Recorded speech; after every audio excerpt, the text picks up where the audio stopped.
As we also go through these different varieties, not only do we need to think about the yield, not only do we need to think about the aspects of winter kill or winter hardiness, but we also need to think about the aspects of agronomic characteristics. How easy is it to manage some of these? Here's an example of a very waxy type of grass species.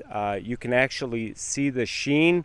We've got a couple of others here in the background that also have that very, very distinct waxy sheen.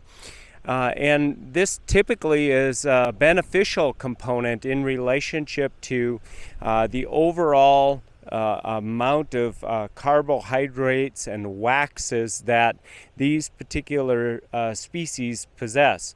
They will have higher energy content and higher fiber digestibility.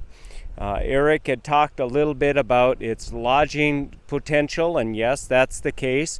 But with that, the amount of fiber that is digestible is also lower, and so that can help with forage quality, especially if you are feeding animals that require especially high levels of nutrient, like dairy cows, like growing beef calves.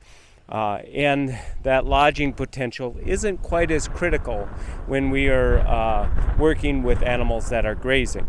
Now, if we compare it to this orchard grass over here, you can really look at and evaluate how much less sheen there is.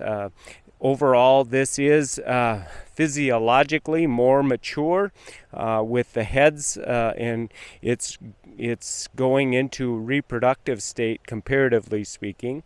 And so, yes, it is more mature, but in addition to that, it just doesn't have that sheen.